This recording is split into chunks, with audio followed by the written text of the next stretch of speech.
કોરોનાએ ફરીથી માથું ઊંચકતા ભાવનગરનું તંત્ર એલર્ટ થઈ ગયું છે। સરટી હોસ્પિટલમાં આઇસોલેશન વોર્ડ કરવામાં આવ્યા તૈયાર।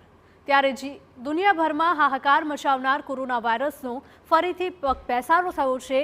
ચીન, સિંગાપોર, થાઇલેન્ડ જેવા દેશોમાં કોરોના વાયરસના કેસ મળી આવ્યા છે, તો દેશમાં પણ મહારાષ્ટ્ર, મધ્યપ્રદેશ અને ગુજરાતમાં પણ કોરોનાના કેસ નોંધાયા છે। ત્યારે સતર્કતાના પગલે ભાવનગરમાં આરોગ્ય વિભાગ સક્રિય બન્યું છે।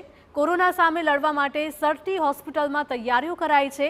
કોરોનાના દર્દીઓની સારવાર માટે 30 જેટલા બેડનો એક આઇસોલેશન વોર્ડ તૈયાર કરાયો છે। આ સાથે જ ટેસ્ટિંગ પીપીઈ કિટ તૈયાર કરાઈ છે। આ સાથે જ ઓક્સિજન ટેન્ક, વેન્ટિલેટર અને દવાઓ સહિતની વ્યવસ્થા પણ ઊભી કરી દેવાઈ છે।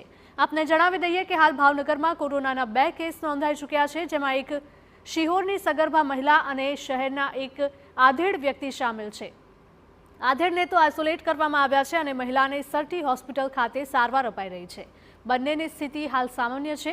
ઉલ્લેખનીય છે કે રાજ્યમાં હાલ કોરોનાની સ્થિતિ ચિંતાજનક નથી, છતાં ભવિષ્યની સંભવિત પરિસ્થિતિને જોઈને પૂરી તકેદારી રાખવામાં આવી રહી છે।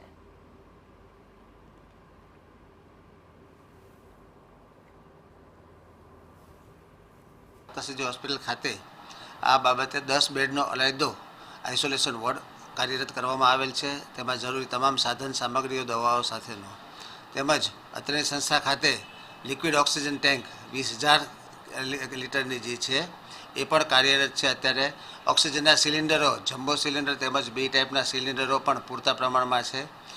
આ અંગેની જરૂરી દવાઓ પણ આપણે અત્યારના સેન્ટ્રલ સ્ટોર ખાતે પણ ઉપલબ્ધ છે અને આ કોરોનાના નિદાન માટેની જરૂરી લેબોરેટરી સુવિધાઓ પણ આપણી સંસ્થા ખાતે કાર્યરત છે।